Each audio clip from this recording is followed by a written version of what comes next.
y'all, it's Shiny, and I'd like to talk to you about one of the most overlooked and underrated backlines in the entire game, the custom E-Leader.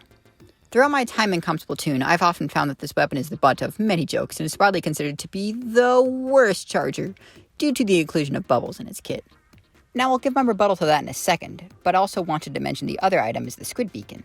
Now to the traditional backline player, they may argue as to what's the point of running a beacon when you already are a living beacon for your team as an E-Leader. This is the point where I'd like to start to get creative with the tools I have at my disposal, and I would like to show you today why the custom E-Leader's ability to stall and take space with Bubbles, as well as his ability to take extreme angles on opponents and then rotate out in the blink of an eye, makes it one of the most simultaneously aggressive and defensive backlines in the game. Right before I start, I would just like to say that a subscriber would go a long way with a channel as small as mine.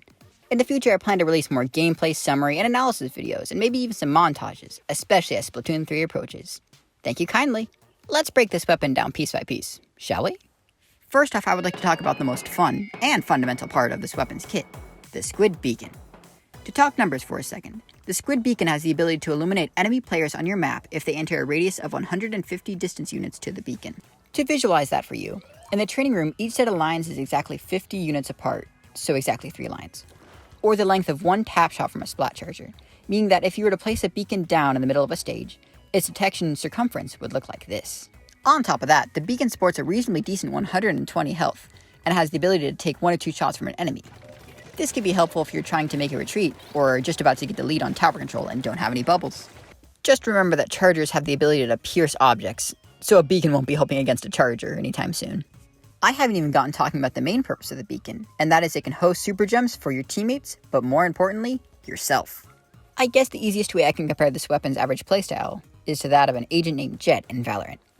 Here you see we have a character with the ability to make a very dangerous peek around a corner, and then instantly dash back behind cover before the enemy has a chance to react. That is basically the game plan one would try to use while running this weapon. You would normally start off the match by slamming a beacon in a place where it's easy to jump back to, and then run ahead and take a dangerous position. And if that fails, you just jump back to said beacon, and suddenly you have not only the range, but the surprise factor to instantly halt a push with just a single play. Another funny and effective use for the beacon would be to negate all danger to oneself entirely. During the scrim, I must have been called out as being on our attic, and as such, I was being targeted by both a Booyah Bomb and a Stingray. But you see, I had planned for this, and was able to almost instantly jump out to the beacon right next to me, dodging both specials with just a single sub-weapon. If that also isn't good enough, you have the ability to almost entirely dodge a Stingray if one targets you. All you have to do is open your map when the ray starts to lock onto you, place a beacon at your feet, and then instantly jump to said beacon. You have to be fast as most ray users run Object Shredder, allowing them to near instantly break the beacon. But if you pull this off, you are granted the ability to maintain your own position as well as confuse said ray user, making it so much harder for them to splat you. Side note, not only can you jump to beacons, but by wearing Quick Super Jump, you also have the ability to jump to other teammates quickly as well, which in some cases will be more risky, but still rewarding as well, as seen here in my most recent run of SOS, thus allowing us to win a super close Game 7 match. The next piece I wish to dive into and defend is why I actually believe that bubbles are good on a weapon like the E-Leader. Bubbles are most commonly known for being used as insta-nukes, allowing the user to splat everyone and everything in front of them with just 2 bubbles. While this is helpful, yes, I argue that there are so many other ways to use bubbles, namely that you are effectively throwing out 3 tent shields that when attacked by you, have the ability to regain health while also passively regaining health over time. The next detail I would like to add is that you can actually increase and decrease the velocity in which bubbles are thrown and how far they travel. This is as easy as walking forward to increase its velocity, standing still, and walking backwards. As you can see, it's very clear how far each bubble travels and how the movement actually affects it. You can also cancel the swinging animation by just going into squid form, allowing you to output the 3 bubbles quicker. To add in another reference to Valorant, bubbles are often used well as smokes, allowing the user to cut off line of sight to places on the map, forcing opponents to either choose to engage or to fall back, thus giving you more advantage and more control of the immediate area around you. Using all of these techniques of controlling and placing bubbles around the map, it allows you to do some rather silly stuff, such as the idea that first birthed this weapon, bubble stalling on tower. I was watching the top right. I'm just leaving. I'm watching top left. Above you, above tower. Good shit. I Got one. Nice. Woo! Still there. Nice, just rush. Behind. It's worth taking a look into how bubbles move and the hitboxes of said bubbles, as sometimes they can be a little hard to understand.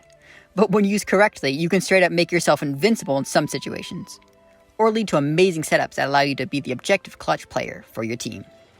One flanking behind us, Mark. Get down, get down. I'm fucking dead! Holy shit! The tower! Shit. C leader is just the best good. fucking one for tower control. Get in front. Get these fuckers down. It's Let's just go. the best! Holy shit! In the same vein as this, bubbles also give you and your team a free push in clamblets. Throwing out the bubbles on a pattern where you are always protected leads to some amazingly free pushes that are sure to win you some games. There are some drawbacks to using the strategy though, as if a player throws a booyah bomb at the bubble on tower, or if an enemy gets close enough and tries to challenge you inside the bubble, you will have to try to find some counterplay of your own, either by detonating the bubble or moving out to safety. Given the fact that Custom Leader has 170 points per special for bubbles, you get them extremely often, so there shouldn't be a reason to sit on them for longer than 15 seconds or so. Plus, every time you pop the special, you're effectively sending out 3 autonomous ballers, both in the fact that their health is equal to 300, and that bubbles match a baller's explosion, and can be more deadly when 2 are popped right next to each other. Finally, in terms of ability recommendation, here's the build that I mainly use. Object Shredder works well when you need to contest bubbles and you're being fired at. Special power is good too, though it's better in moderation. I tend to use it to make bubbles bigger as it makes cheesing some checkpoints a lot easier. Thank you for watching. Check me out on twitter.com and Twitch as @ShinyPikmin. Hope you learned a thing or two from this video, and feel free to check out some of my other VODs as I feel they do a good job of showing how to play Custom Leader and other weapons in a backline style, all while showing off meta comps for my team, Cherry Limeade. See you around.